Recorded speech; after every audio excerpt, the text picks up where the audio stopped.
Hello again. Now, do you remember Muhyiddin Pangaka? That's the man convicted of kidnapping and killing 8-year-old Tazne Van Wyk in Elsies River, Cape Town in February 2020. The 57-year-old has been sentenced to 9 life terms.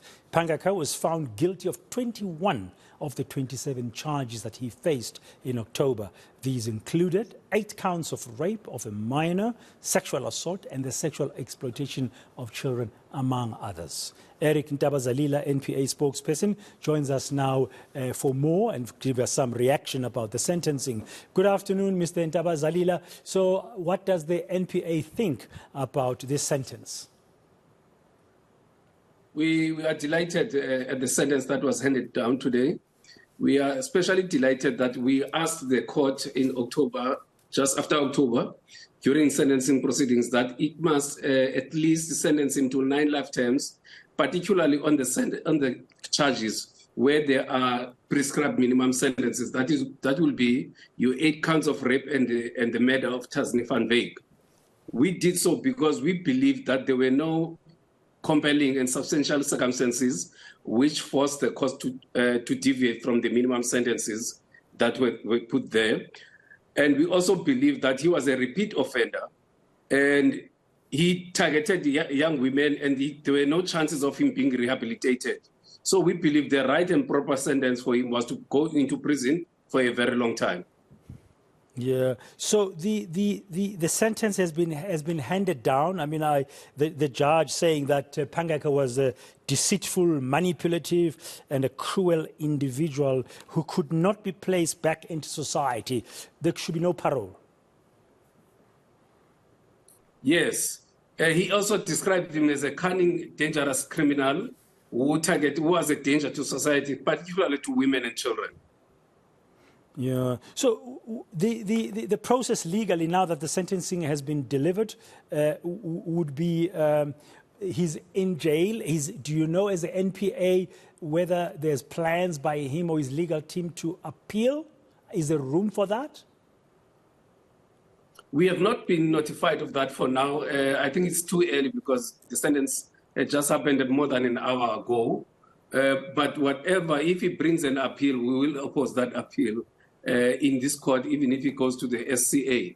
But what one can also add is that we are happy that there was an order put by the judge which said that the judge ordered that his file must be sent to correctional services, so that even if he he qualifies for parole, or he applies for gets any chance to be released, so that correctional services is able to look at that file and see if he deserves to be released. We are happy with that because it means he will not really be easily considered to be released on parole. Yeah, I mean, having read some of the details and some of the reports about this brutal murder, one could easily describe it as a very heinous crime. Was there at any point of the sentencing, from what you've been told, Mr. Ntabazalila, that he may have showed some remorse? Not that it would make any difference to the sentencing, but his behavior? No, that's what we also argued in court, that he hasn't shown any remorse. You'll remember that he never pleaded guilty to any of the charges. He left everything to us as the state to prove to prove our case. And one needs to commend the work of the investigation team, as well as the prosecutor, as well as the witnesses who came forward to testify in this case. By the way, there's 3 of those witnesses were 2 or 4 witnesses today, and they were granted that they will not be prosecuted because they came forward and assisted us in ensuring that we get this man to be sent to jail for a very long time.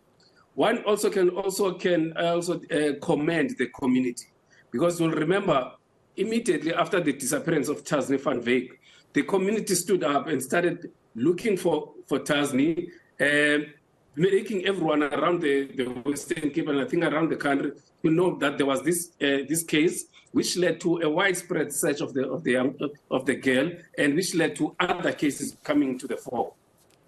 Yeah, so that cooperation was was important. You are very clear that you are welcoming the sentencing for the reasons you've explained, and you will oppose any appeal application if it comes about. It's still very early, just a few hours after the sentencing. From where I'm sitting, this sentence is sending a very strong message against other people who may be guilty of or being accused of child abuse and violence against our children.